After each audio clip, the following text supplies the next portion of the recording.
So it's top 5 horror countdown of horror actors. Because again, all of our top 5s and everything are going to be horror themed this month for Snobtober. But we're going to start with number 5. The way we go is we all go with 5, then 4, then 3, then 2. Of course, we always let our guests start us off. So, Donna Jean, who is your 5th? Oh, I actor? have to say, this was so hard for me because I have so many that I love. It was also so hard for me because, Mick, you know me.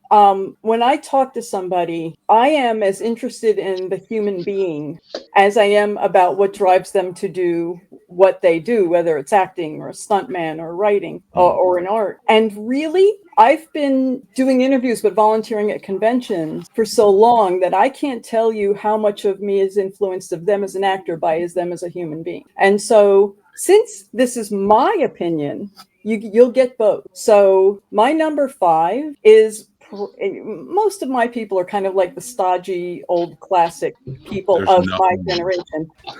And I don't know if you want to know my whys, but I'll just give you his name, would be Kane Hodder. Sure. Kane Hodder. Yeah, tell me your why. I would love to hear it. My whys primarily is, first, I will watch, and this became kind of my trigger. If I see somebody's in a movie, do I want to see it because they're in it? And with Kane, that's yes. I mean, really, believe it or not, some of his movies are actually some of my, I'm not feeling good, I think I'll kick back and throw in one of the Hatchet movies. Nice. Because they also have humor in them, you know. But Kane is somebody that I can't separate out how I feel about it from who I am. I was in a coma for 8 days, 7 years ago, and they didn't know if I'd ever wake up from it. And I did. And when I did, my brain was different. My memory was kind of like blah. I used to be able to detach from things and look at things from an observation type of way. And I can't do that anymore. So it's kind of like all heart and who I am, and everything I see comes out my mouth. And fortunately, most of that's nice. But I also had to relearn how to walk. And Dave Hagen sent me a text and said, look, I know you're not well. Why don't you throw some sweats on? Come see your family at Monster Mania. And I did. And I was on the walker, and I had my friend with me who was a nurse. And the first person I saw was Kane. And Kane and I knew each other from me attending convention. But Kane took my walker and put it aside, and he picked me up. And I have that picture on my phone still. And he just said, look, you've already been through cancer. You've lived with this diabetes. You don't let this stop you. You just keep going. You just keep doing this. And that's when I knew, not only... That's when I started volunteering for conventions, but that's when I knew that Kane was also family. And I'm actually in the process with Adam Marcus right now, trying to set up doing an interview with he and Kane for Jason Goes to Hell, because the documentary of that is just being released now. And I'm excited about that because I'm a Hellion. But everything like about Kane has done, like there's so many things in my life. But one time I was at a convention and I was on break and my husband called me and I was talking to Kane. He said, oh, pick it up. And he picked it up and he said, hello, this is Kane Hodder. And my husband's like, what the hell? There's so many things that he is like. I would just say to anybody, if you watch a Kane Hodder movie and the movie is not any good, just watch Kane, because Kane is always good. Yeah. You know, he always has me enjoy the film, even if the rest of the film is not up my alley.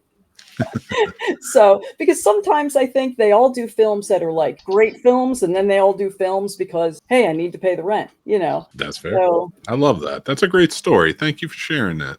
That's fantastic. I'm so long-winded. I'm sorry for that. You're good.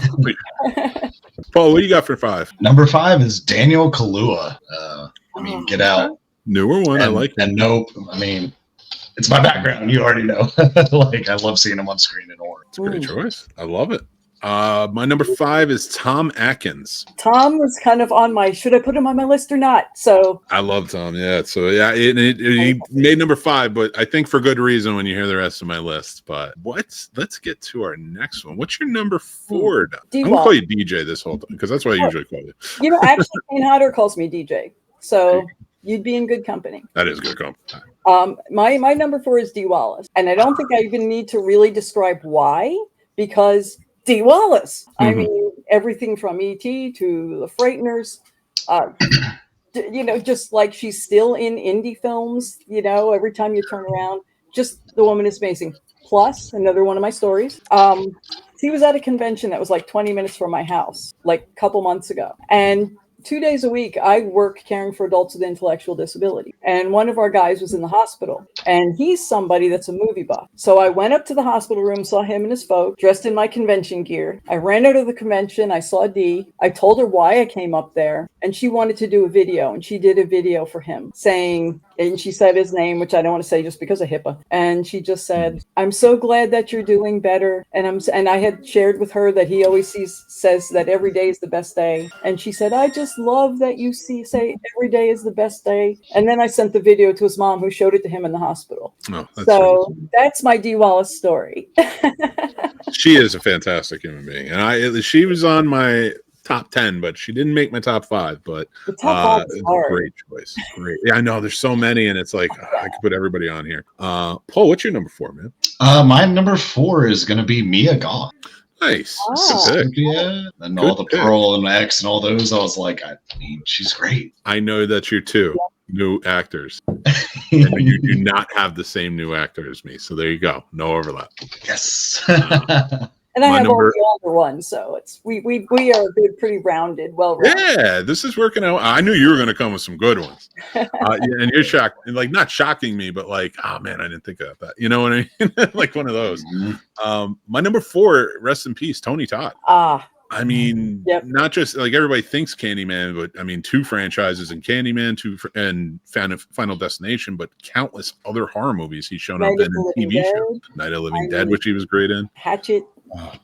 Oh yeah, everything. And even as one of his last films, Stream, which he did a great job. You know, it was a small part, but he did a great job, and he did great in the last Final Destination film that shot. So rest in peace. He's my number 4. He had to be on the list. Donna G, DJ, what's your number 3? Number 3 is actually one of my favorite human beings in the world, and that's Linnea Quigley. And Linnea Quigley is actually, I quote her a lot when I'm talking to people about my show, because Linnea said to me, "Your show is not an interview show, it's friends talking." And I loved that.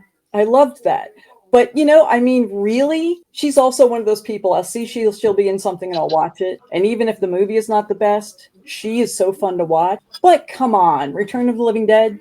I mean, nobody else could be trapped. And everybody knows that scene. So even if it's not for how I personally feel about Linnea, although she and I talk about animals almost every day, we text.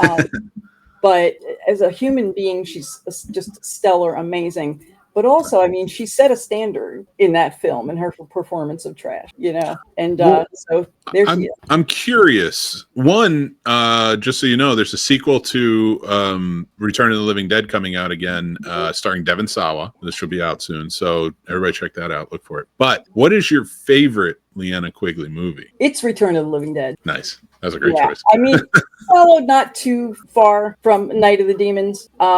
But I've watched a number of indie films with her in them as well. But nothing, in terms of the movie, nothing holds close to Return of the Living Dead. But that's also one of my favorite movies. So it's kind of, you know, what would hold close anyway. If it isn't that, it's probably Night of the Demons for me. Yeah. I do love Night of the Demons. She does a great job in that too. She does. That whole movie is just so creepy. Oh my God, it is. Paul, what you got for me for 3? Number 3 is going to be Boris Karloff. Yes. Nice he was kind of one of those. Should I put him on my list too? So nice. I mean, he's one of the masters. I will say my number 3 is a newer actor. I think is fantastic, and she's been in tons of horror movies. Samara Weaving. Yes. I think she just, every time she shows up, she does an amazing job in the movie, and the movies are good. She does, like, Ready or Not's great. The Babysitter, even the second one, which was a little more convoluted, but I dug it, and I liked her in it. So yeah, she was still really good in it. Yeah, right. I totally agree. Good choice. Well, DJ, what's your number 2? Lance Henriksen. Because how could he not be? I know. You know, I mean, Aliens, Near Dark, Pumpkinhead. And that's just not even touching the base. I mean, he himself is just amazing. Yeah. I love when he's at conventions and I'm working there, because I'll be sitting at Monster Mania. I always work with the VIPs, and at all the other conventions, I work as a handler. So wherever it is that I'm working, but usually at Monster Mania, because the VIP table is usually out in the public area, and he'll just be walking around, standing there reading signs, like chatting people, hey, you got a cigarette? I had somebody come up to me and say, I can't believe it. I just had some old guy ask me for a cigarette, and I realized it was Lance Henriksen. I mean, that man, he just hangs out with people. He's one of them, you know. Such a great story. Awesome. Amazing guy. I love his movies so much, and that's a great choice. Why didn't I think of Lance Henriksen? See, you're gonna make me kick myself. Paul, what you got for 3? Number 2. Sorry. Number 2 and number 1 were tough, but I finally put number 2 as Jack Nicholson. Okay. All right. I like it. You were so into The Shining. God. I know. It's a problem. It's a good problem. It could be a worse problem. It's a good problem. What do you think of how he was done in Dr. Sleep in the director's cut when they have oh gosh, and I can't even think of his name right now. My brain. Oh, from what's it? From Haunting of Hill House. I can't think of his name now. He played Elliot in E.T. Yeah, he did. I thought. Did you think he served that well in the Nicholson shoes? I think he did. I did as best as he could. I think he served the almost wish they had better. Right. Yeah, I just wish they had pulled the footage from the original Shining, just showed that again. To be honest with you, for that scene in particular, but that's just me. You're right. I really enjoyed it, but that would have made it really ideal. Yeah, I didn't mind it as much because I knew they were trying to go with the character. I liked Alex Esso as Wendy too. She did a good job. I did too. Yeah, and I think I gained more favor from both those actors in Dr. Sleep after seeing them other Mike Flanagan stories, like his shows and stuff. I love Midnight Mass. Was it the Midnight Club and stuff like that? Like it's so when they pop up, like it's always fun to see, and I really appreciate it. So I didn't mind it. Like I said, it was not Nicholson, but he did a good job with the character at least, because you were never going to top him. Never. All right, my number I didn't even think Nicholson could go back and do Nicholson. No, definitely not. Even for that one, that a lot of that we have to say is like, yes, he was an amazingly talented actor, one of my favorites. Right. But how much of that was Kubrick's direction? Kubrick. It was such an off the wall. My number 2 is Boris Karloff. Yeah. So like we've named some pretty heavy hitters. Now I'm anxious to see what our number 1s are. DJ, what you got?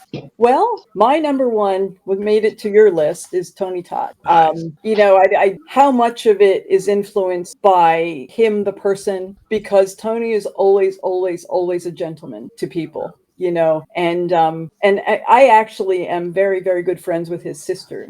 In fact, she calls me Mama Donna. She's such a lovely woman, too. Oh, Monique Dupree is talent and beauty is in that family, and so that's not why he made my number 1 list, because I really think in terms of all of the roles that he does, he just, all of them, he completely became those characters, but that he himself my husband actually asked him. My husband doesn't usually go to conventions with me, but he went to one with me some years ago, and we were talking to Tony, and my husband's a Star Trek fan, and he asked him about the Star Trek role that he played, and he said, would you like being in a show about that character? And Tony said, I'm a character actor. And if I play a particular character too often, I get tired of them. So I enjoy just doing, the same characters, but here and there. And I thought, wow, it was a pretty cool response, because it wasn't saying, no, I wouldn't want to do that. But it was doing justice to all of the characters he's played, Yeah. And he does. I remember he played Worf's brother Kern on it. Like he did such a great job. Like he was so good in everything, and he popped up all over, and he could do it not just in horror but in everything. So like that's a great number 1. I love that. What is your number 1, Paul? My number 1 had to be Vincent Price, man. You know what? Let's just. Mine number 1 was Vincent Price as well. So like every time I think or see Vincent Price anywhere, it's the type of horror that I love. It's that spooky, kooky horror that I just have always enjoyed, and I can watch any one of his movies just to get comfortable and relax and watch something that makes me feel good. It's I actually have a list that didn't make it to my 10, and that was Vincent Price, Doug Jones, Harry Dean Stanton, Tilda Swinton, and Brad Dourif. But Vincent Price was on the top of that list that almost made it into the top 5. Heck yeah. Great choices. The only other one I would say almost made it, but I really wanted to put Samira Weaving on there just to show her some love for all her was Peter Cushing. I loved Peter Cushing in a lot of Star Wars fan as well, but all the Hammer horror and such. He was just the Hammer horror. I know. We need to do an episode of that, Paul. Yeah. I love Hammer horror. But yeah, guys, that's our top 5, and we hope you enjoyed it.